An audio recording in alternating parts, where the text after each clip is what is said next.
Thank you for joining us at Community on Demand. Today's message is presented by Dan Greer. Dan holds a doctorate from Grace School of Theology and is the senior pastor here at Community Church. This message was recorded during a live Sunday morning service at Community. Let's listen in as Dan begins. You know, this past week, a story came out of Katy, Texas, about 3-year-old Isabella Matthews, who actually ingested one of those little button batteries while she was eating a hamburger at the Rainforest Cafe there at Katy Mills. And in fact, her mom went and saw something was wrong and looked at her hamburger, and there were 3 more button batteries in her hamburger. Well, she grabbed her daughter, rushed her to the hospital. They did an x-ray. Sure enough, they found a button battery in her stomach, and an emergency surgery removed the obstacle that was there. And, you know, thankfully, the little girl's fine today. Got some mad parents, but little Isabella's fine.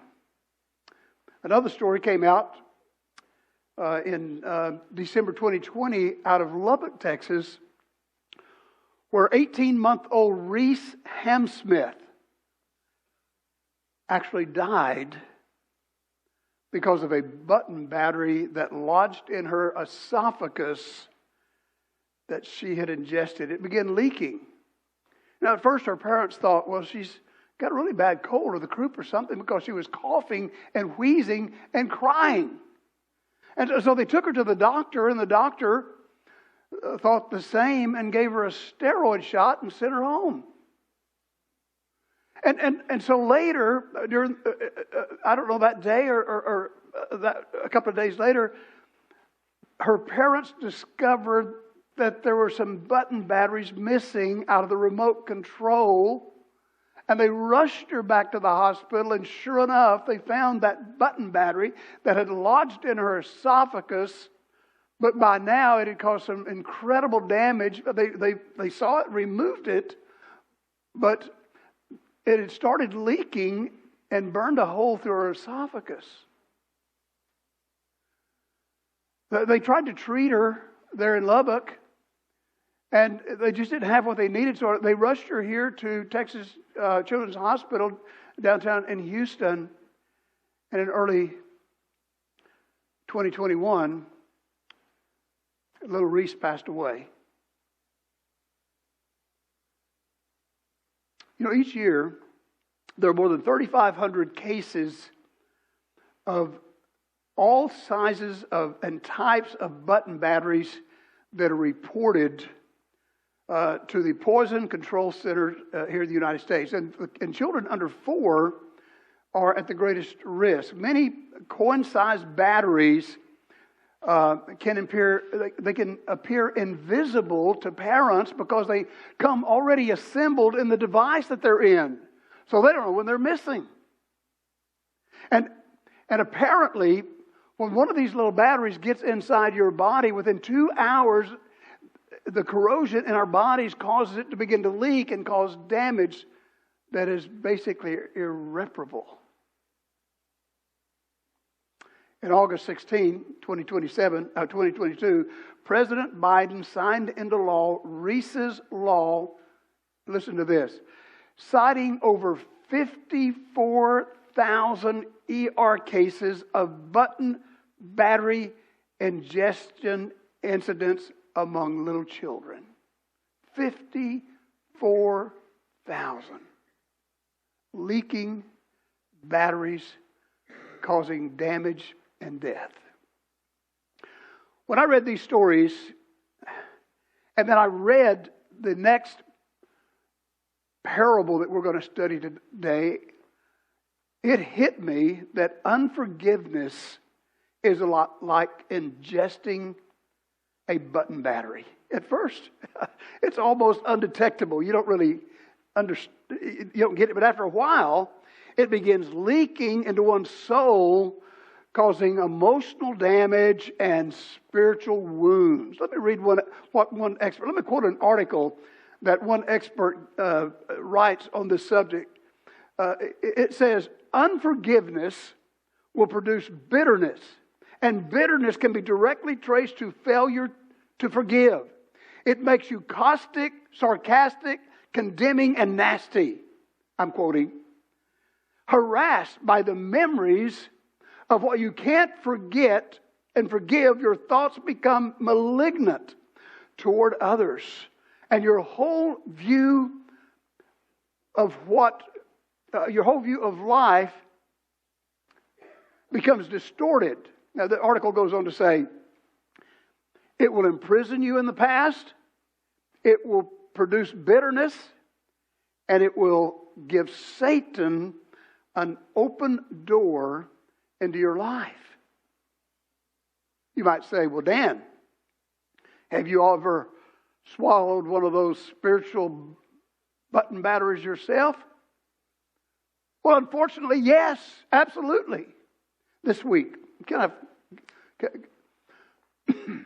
me. Some of the staff knows what I'm about to say, but this week, I lost my debit card, which I do frequently, okay? and so I looked everywhere, and I decided, well, it's lost. And so I called the bank, and I said, I've lost my debit card. Would you just put a temporary hold on my debit card until I find it? I know I'm going to find it. They said, sure, we'll put a temporary hold on it. And they did, and after a couple of hours, I found my debit card, and I called them back, and I said, I found it. Can you release my temporary hold? And they said, sorry, we can't. We've canceled your card. And I said, cancel my card? I said, I've got a lot to do this week. I can't go without a debit card. And they said, we're sorry. That's our policy. I said, your policy stinks. I need my debit card. Can you please get me they said, well, we'll send you a new one. We'll send it out today. And I said, how long is it going to get here? Well, it takes 7 to 10 days to get. I don't have 7 to 10 days. Can you FedEx it? Yes, we'll FedEx it. Not a problem. We got it FedEx it. Now we'll have to charge you an extra $25 for FedEx. I said, $25? And I didn't feel pastoral at that time, you know. It began to leak deep down in my soul. I began to think about quitting the bank, you know, and going down there and drawing it out $1 at a time, you know. It wouldn't take very long for me, but, you know. But, you know, I find myself from time to time letting things offend me that will cause me to swallow a button battery of unforgiveness that begins to leak down inside me and messes my life up. You ever do that? What's worse, people are offensive. What's worse is I leave button batteries of offenses around where other people pick them up and I begin to offend others. I say offensive things, I do offensive things, and pretty soon someone's offended, and that button battery of offense begins to leak and turns to unforgiveness. We all do this. We can't help it. We have a sin nature. We offend others, others offend us. We swallow those button batteries of being offended and causing someone to be offended. And if we fail to remove this by forgiveness, they begin to leak and do irreparable damage both now and even in the kingdom to come. And I'd venture to say that nearly every one of us sitting here today from time to time struggle with this particular thing. Fortunately, in his kingdom parables, Jesus actually teaches us how to get rid of the caustic, corrosive, damaging, burning, stinging acid of unforgiveness, both now and in his coming kingdom. You may say, I thought we were through with the kingdom parables. Well, we were through with the first section of the kingdom parables a couple of weeks ago. Chapter 13 of Matthew Jesus is casting a vision of what the coming of kingdom of heaven will be like, and he casts all these positive things. He's going to hook us and pull us in. And it's exciting. There's treasure. He treats us like pearls. There's growth. There's all this good stuff about the coming kingdom. But beginning in chapter 18, he does a second section of kingdom parables, and they're not so positive. And the very first one that he deals with has to do with this issue of being unable to forgive those who have offended us and dealing with those that we've offended. And in this parable, in chapter 18, we're going to find three things there. We're going to find a sovereign, a servant, and a suffering. So if you'll turn to Matthew 18 and verse 23, I'm going to give you the first line, and we'll jump into it. The very first line says, therefore, the kingdom of heaven. There it is, the kingdom of heaven. See, we're not finished. We're way down here. The kingdom of heaven is like a certain king who wanted to settle accounts with his servants. Now, as we look at that line, there are some things that we need to notice about that one line there. It's just pregnant with information. Jesus is that sovereign king. It's talking about Jesus. It's depicting Jesus. We, as believers, are his servants. Do you realize when the Bible speaks of servants and sons and daughters and children of God, it's speaking of believers. That's us. So we as believers are his servants, and the kingdom of heaven is his coming millennial kingdom on earth if you believe these scriptures the way that I do. I interpret the kingdom of heaven that is only in the book of Matthew to be pointing to the millennial kingdom, the kingdom of heaven on earth, where Christ will rule and reign, and we that are saved will rule and reign with him for 1,000 years. Now, did you notice what it said here? It said that this king wanted to settle accounts with his servants. This term, settle accounts, is really an unusual group of two words here. It's sonaro logos. And most of us that use Bible programs understand that word logos to mean word or the body of the Word of God. That's kind of what we understand logos. In fact, there's a program that we use called the Logos program, and it's got all the words in there, and we're digging around. But this one here, it says scenario or scenaria logos.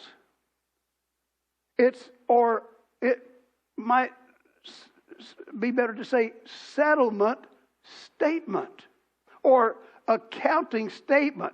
This king is, you know, a settlement statement is you go to buy a house and you get a settlement statement. Shows what you owe and what you paid and all of that.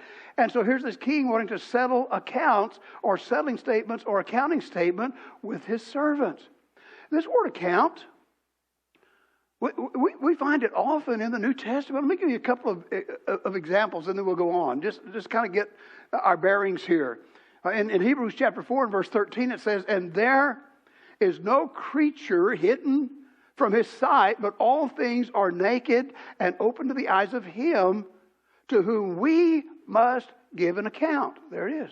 Or if you remember Romans 4:3, it says that, Abraham believed God and it was accounted unto him for righteousness.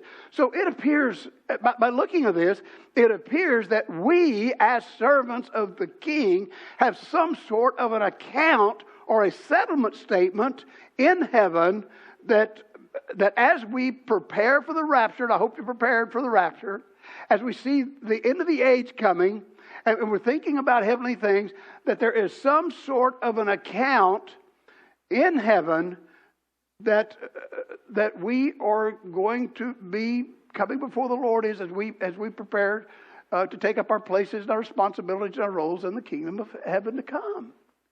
So the sovereign is settling accounts, wants to settle accounts. Let's look at the servant. The next verse, 24.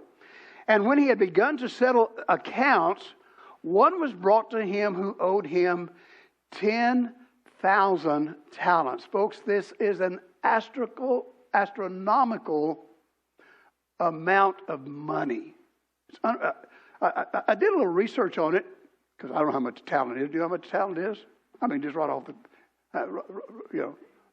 some of you are really smart and know that.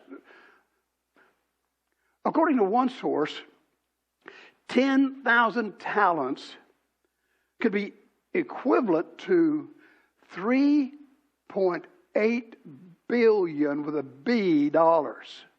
Another source says that one talent is worth $1 million. So this must have been a government employee that had the president's expense account or something, right? I mean, just out there spending money, and then it comes settling time, and the king is ready to settle accounts. Let's keep on reading. I'll get off here. But he was not able to pay it. Obviously not. Who's got $1 billion laying around? He was not able to pay it. His master commanded that he be sold with his wife and his children, all they had, and that payments be made. And the servant therefore fell before him, saying, Master, have patience with me, and I'll pay you all. Then the master of that servant was moved with compassion, released him, forgave him the debt. He owed a debt he could not pay. So his master released him, acquitted him, dismissed him, forgave him, canceled the debt, remitted, pardoned that debt. This is a beautiful picture of salvation, isn't it? I mean, Jesus Christ paid the debt that he did not owe. We owe the debt that we could not pay. And when we trust Christ as our Savior, he absolves the debt. He forgives the debt. He dismisses the debt. And we now have salvation. Beautiful picture of salvation. Let's go on and read some more. Let me get another swallow here. But that servant went out and found one of his fellow servants. I like this word. It's important.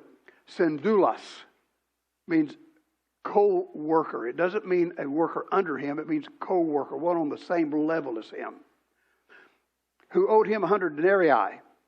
And he laid hands on him and took him by the throat, saying, Pay me what you owe. So the question is, how much is a denarii? Well, most sources say that a denarii is worth about $50 to $100 for a day laborer, maybe $150 with inflation, I don't know. But when you begin to add this up, do the math, it's probably anywhere from $5,000 to $10,000, which is a pretty good amount, And this servant, who had gotten 3.8 billion forgiven, goes out and grabs the guy, starts choking him, and says, Where's my $5,000?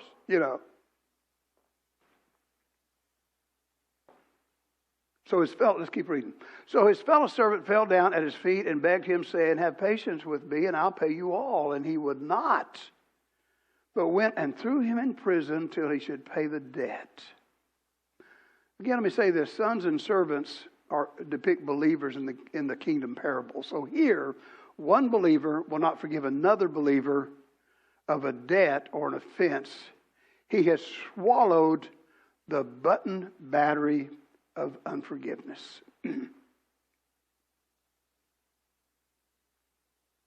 Let's keep on reading. This is the suffering part. Then his master, after he had called him in, said to him, You wicked servant, I forgave you that debt because you begged me. Should you not also have had compassion on your fellow servant, just as I had pity on you? And his master was angry and delivered him unto the torturers until he should pay all that was due to him. Would you notice something here? It does not say that he cast him in hell, does it? It does not say he cast him into the lake of fire.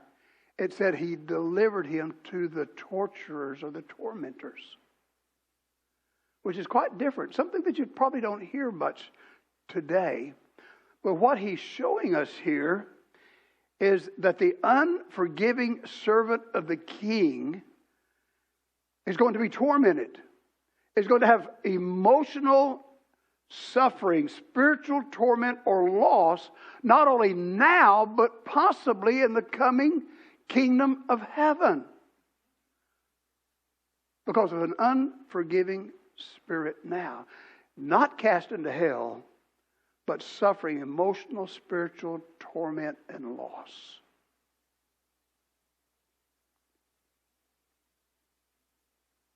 When we, servants of the king, ingest this button battery of unforgiveness and it begins leaking deep down inside, you've got to agree it causes emotional damage, spiritual wounds now, and we suffer a loss in our heavenly account, our settlement statement in the kingdom to come. This is what this parable is teaching. It's pretty serious.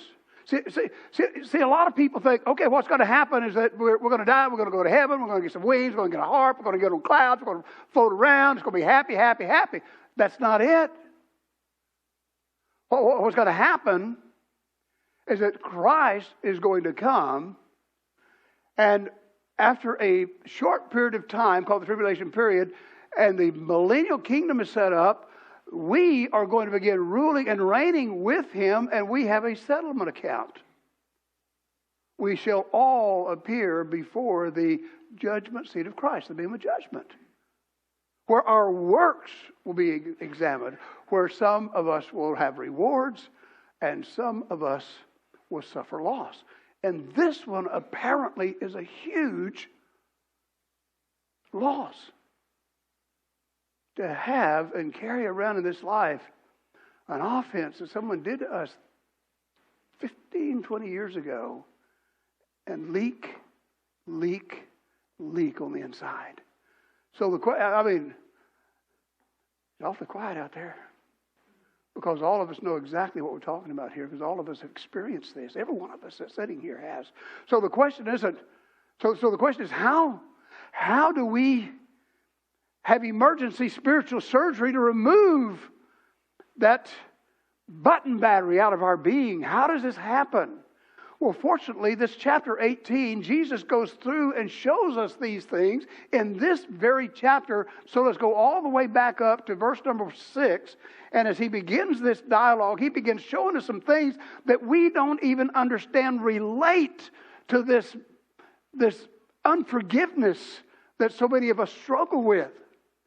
So what he does as he begins this, he shows us that there are about 3 things that we can do to help remove that inner difficulty of unforgiveness. Number 1, are you ready for this? Because you're going like, you've just gone crazy. You just lost it. We must assist innocent sheep. You're thinking, what in the world are you talking about? Well, go to chapter 18, verse 6. Let's read it. Whoever causes one of these little ones who believe in me to sin, it would be better for him if a millstone were hung around his neck and he were drowned in the depths of the sea.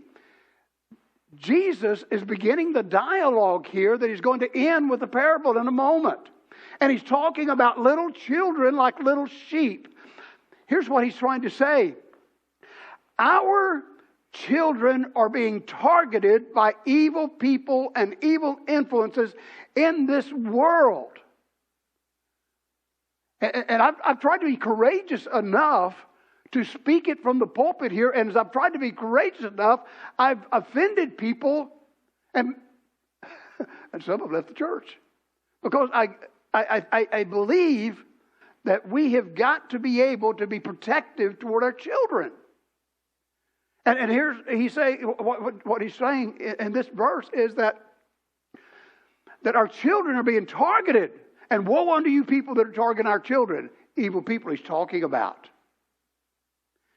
Jesus' mission is loving, protecting, saving little children. And part of our mission is to join him in providing an environment that draws children, does that sound familiar, to Christ, equipping them to reach others, protecting, equipping them to reach each other. Part of our mission statement. Our mission is to have a protective attitude toward our children, our grandchildren, as the world tries to swallow them up. In fact, let's keep on reading down there. Look down at verse number 10. He keeps this theme going. Take heed, verse number 10. Do not despise. What he's saying here is do not have a negative attitude toward kids. Well, okay, that kind of hits us all, doesn't it? He says, don't have a negative attitude toward kids. Do not despise one of these little ones, for I say unto you that in heaven their angels always see the face of my Father who's in heaven. That's telling me, okay, I saw Dan. Did you see him right there? He got irritated at that kid. Is that what it's saying here? Well, he didn't hug that one. That one wanted to hug him, wanted to say, hi, Pastor, and he was looking somewhere else. For the Son of Man has come to seek and to save that which is lost. The context is children. The Lord's mission is to seek, save, protect, draw children. Look down at verse number 12. What do you think? If a man has 100 sheep, let me put something in parentheses. 100 little sheep, okay? And one of them goes astray. Does he not leave the 99 and go to the mountains to seek the one who is straying?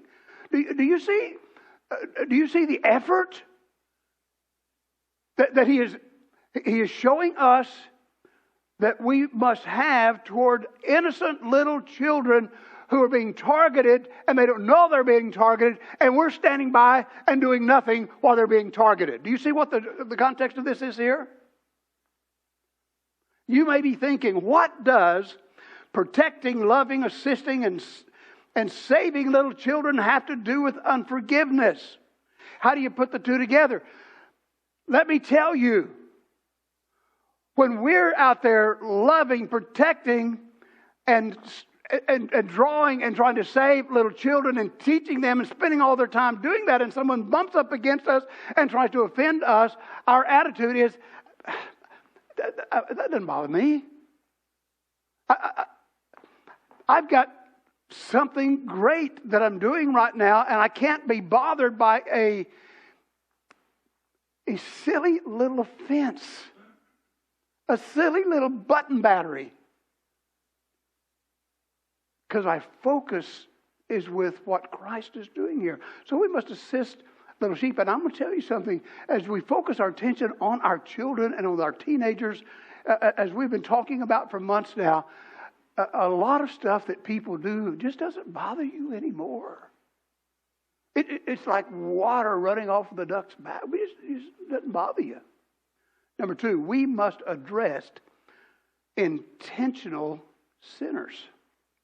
Look down to verse 15. I'm still in chapter 18, verse 15.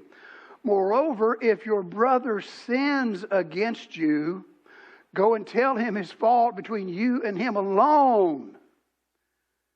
If he hears you, you've gained a brother. This word sin jumps off of the page because it is in the subjunctive, not the indicative. You said the subjunctive? The subjunctive. The subjunctive in the English tells us, or in the Greek it tells us, that this particular verb is either probable or intentional. So if someone is intentionally sinning against you, trying to undermine what you're trying to do in ministry, it's time to have a talk. Because not only are there evil people in this world who are targeting our children and bragging about targeting our children, coming after our children. There are some of us that are trying everything that we can to do ministry as best we can, and most of us can't do it very well. And then someone's jabbing us in the back intentionally saying, "You're not doing it right. You ain't doing it right." And he said, "Okay, it's time." Turn around and say, "Okay, we got to talk." Alone, by the way. Now he'll go on and say, if that doesn't work, there's some other stuff that you can do. But here he's telling us, this passage is commanding us to address those who are intentionally trying to undermine the mission.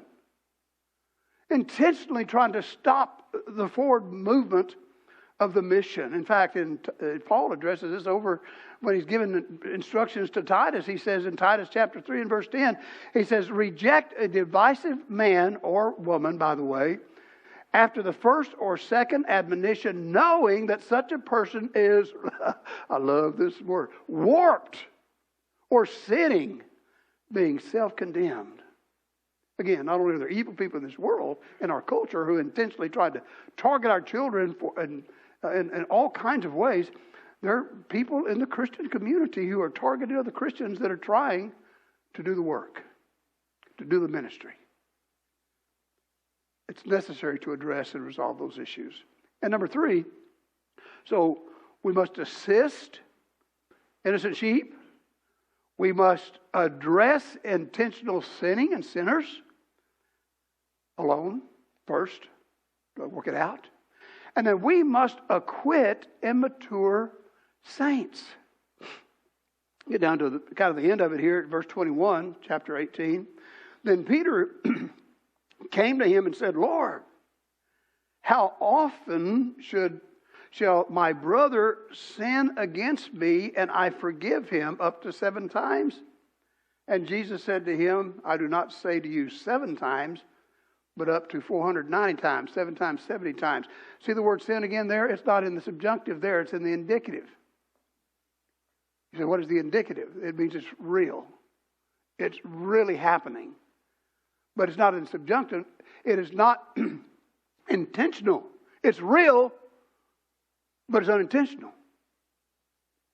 And Peter's listening to Jesus, Okay, assist the sheep. Oh man, address the sin. That means if we get together, then I got to forgive him. Well, Lord, how many times do I need to do that? 7? 490. In other words, just keep on doing it. You see, the problem is that ministry is messy, church is messy, people mess up all the time. I mess up about 490 times a week. Y'all pray for Gayla because she's got to do this all the time, She's back there doing the nursery right now. She can't hear. I hope she doesn't go and watch this later. But you see, there are immature Christians in this world, and we really can't let that get us down. When people are unintentionally doing things that irritate us, what we've got to do is we've got to say, I think I can get past this, and just forgive them. Immature believers are going to be offensive. They need love. They need attention. They need forgiveness. They need mentoring. They need to learn how not to be offensive without us running them off, you see. So how?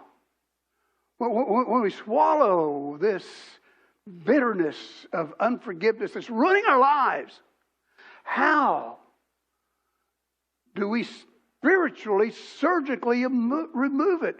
Number 1, get involved in ministry. Assist little sheep. It takes a lot of that away from you when you start loving and caring for little kids that really don't know anything. We have the preschool down here, and I'll get up and walk down the hall when they're going to their bathroom break. Do you realize that we have to flush the toilets here about 180 times a day? That's why our water bill's so high. I mean, you got 40 kids, and each one of them use the bathroom 3 times. Do the math. So they go out there. And when I walk out there, when Pastor Dan comes walking out, the kids' eyes get kind of big, and then they're looking and all. And then we start doing high fives and knuckle breaks and everything. And it just blesses. It's ministering to the kids. And I'll tell you what, when I go through that and do those little love bumps and things of that nature, whatever I was dealing with a few moments ago that was offending me, I kind of forget. What was that I was so upset about a little while ago, because my attention is toward assisting little sheep. But sometimes it's very obvious. There's undermining. There are things, back talk, everything that's intentional, and those things have got to be addressed. And sometimes people just make mistakes, and they've got to be acquitted. So we've got to do that. Let me give you two stories from the Bible that kind of illustrate this, and one personal, and we've done. Number one, I'll put this slide up, let you see it here. This is Euodia and Syntyche. Euodia and Syntyche. Anybody want to help me with that pronunciation? You say, what are you talking about? The Apostle Paul went to the city of Philippi and started a church, and as he's winning people to the Lord there, they arrested him, beat him up pretty bad, put him in stocks, threw him in prison, and and it was all illegal. And so when he finally got out of jail, a Philippian jailer gets saved, Lydia gets saved, the slave girl gets saved, everybody gets saved. They start a church, and they began supporting him in ministry. And he writes the book of Philippi as a thank you letter to the Philippians for them supporting the ministry there. But something is not right in that church. They're about to have a split. And so what he begins writing it, and he's kind of building up to something. And so he begins by saying, here I am in prison, I'm thinking of you. I'm thinking of you. Well, think, oh man, he's upset at us. No. I'm thanking God for you and for your support. And he begins to get this theme of a mindset. The word is phroneo, a mindset, a like-mindedness, and he kind of builds his case all the way through till he gets down to chapter 4, and then he writes these words, and if I can find them here somewhere on the next page, because I don't have them memorized, I implore Euodia, and I implore Syntyche to be of the same mind, phroneo, in the Lord. And I urge you also, true companions, help these women who labored with me in the gospel. You see what's happened here? Two of his top people on the leadership team that had helped him build that church are now putting on the boxing gloves, and they're going to go at it. And they're going to split the church. Paul's going to lose support. It's going to be devastating, and he addresses it. And he says, come on, get them like-minded. Then he goes on and talks to them about, have the same mind in Christ who didn't think it was robbery to suffer on the cross. Have that mindset. You know what I'm going to do when I get to heaven? I'm going to go to Euodia, because I can say her name better. I'm going to say, Euodia, could you tell me what you and Syntyche, is that what he said? Can you tell me what you guys were fighting over? I know what they're going to say. No. Come on, tell me. No. Why? Because it was stupid. It didn't mean anything. Come on, tell me what it was. Okay. You see, I wanted to slice the pies in 6 slices, and she wanted to slice them in 8 slices, and that's just not the way we do it around here. And I'm going to laugh. Because most of the things that we struggle with other people don't amount to a hill of beans. And especially when we get to the coming kingdom. So that's that story. Hopefully they got that worked out. Let me give you another story. In Acts chapter 6, it begins with the church at Jerusalem multiplying. Everything was going great. People were bringing money and putting it down here and saying, can you help the church was exploding, and they were trying to help with benevolent offerings for impoverished widows. And then some began to get neglected. Maybe they're at the end of the line. Maybe they didn't get as much, and there became a dissension, a division, a fight in the church over something that was good. They're getting free food. Maybe it was Meals on Wheels. I don't know. But what happened is something good caused a problem and an issue in the church. And as I read through those passages of Scripture, it seems like the church growth at Philippi was interrupted and stopped. And the pastors there at the church, the elders, the apostles, they said, we got to solve this problem. We got to address this problem. And they chose 7 men who are full of the Holy Spirit and had the same qualifications as they did to administer tables and solve, the issues there. And that's where we get our tradition of deacons, administering tables and working out silly little problems that arise in the church. Deacons, that's what you're supposed to be doing, is working through and working out the problems that come up in the church. And when they got it worked out, you look down in Acts chapter 7, and it talks about unity began to flow again. And then I love what it said, and then the church multiplied greatly. See, when we're at odds with each other, when we can't forgive each other, God just steps back and says, y'all work it out. Y'all work it out. I'll come back. And begin to bless again. And that's what happened here.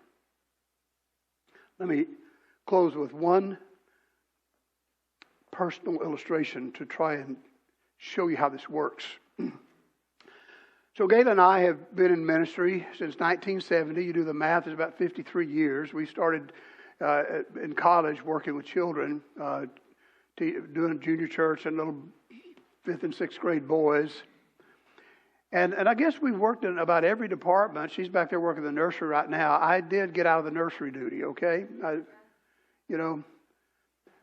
But both of us have worked with preschoolers, elementary children, teenagers, college students, adults, seniors. We've done rest home ministry. You name it, we've done it. And Gayla's again. She's led our nursery and preschool department for years back there. But one of the most fun times that we had as we were the college career directors at our home church there in West Texas, and I was all in.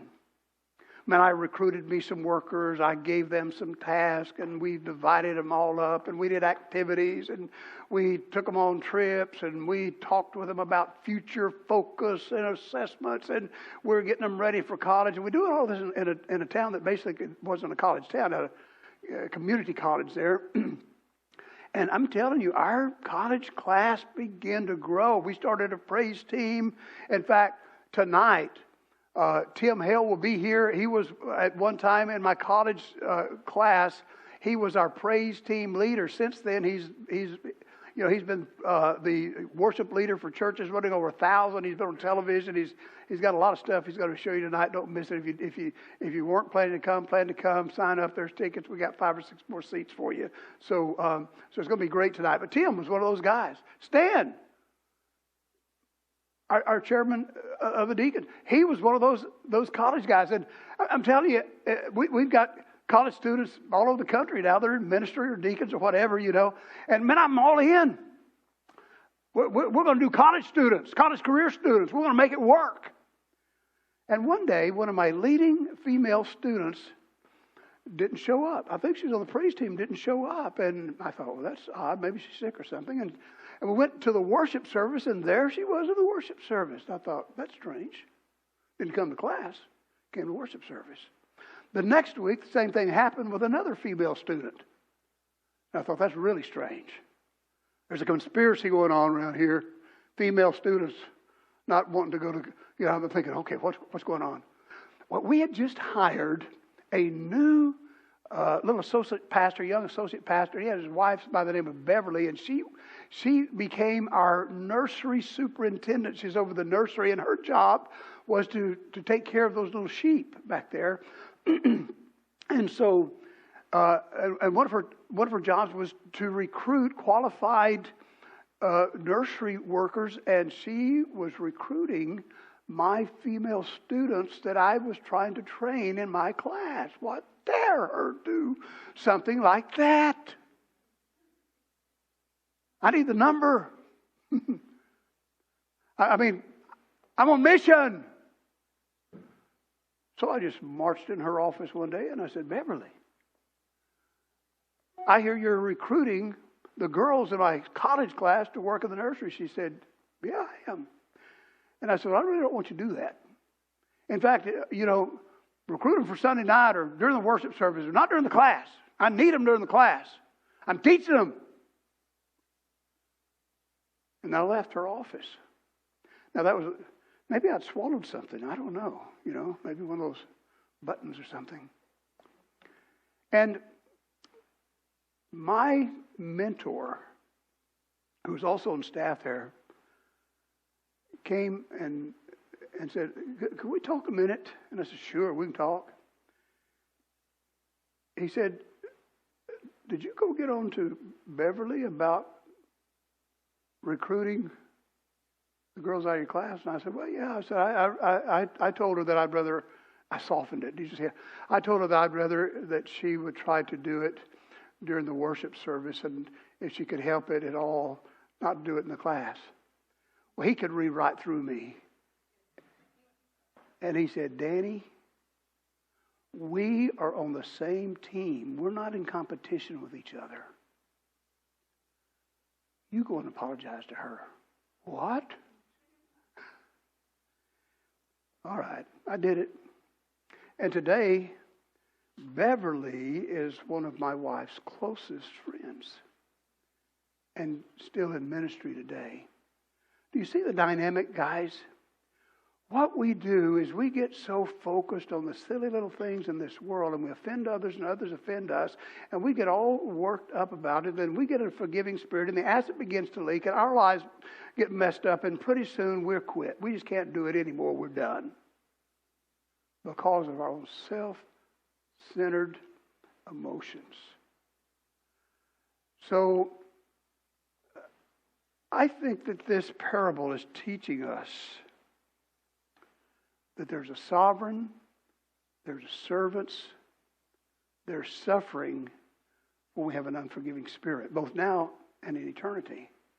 And I think it's teaching us the way that we surgically, spiritually remove it is by assisting, addressing, acquitting. Simple way to do it. I would pray that all of us could take this lesson and just assess our own lives and ask the Lord to help us to stop the damage in our own lives, that we might see the ministry move forward and we might see hundreds of little children come to know Christ as their Savior. In about a week, we're going to start moving stuff over there.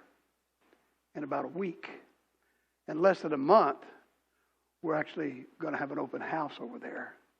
And my prayer is that all of us pray, resolve issues, and get ready to assist little children as the world's coming after them. Let's be the stop, okay?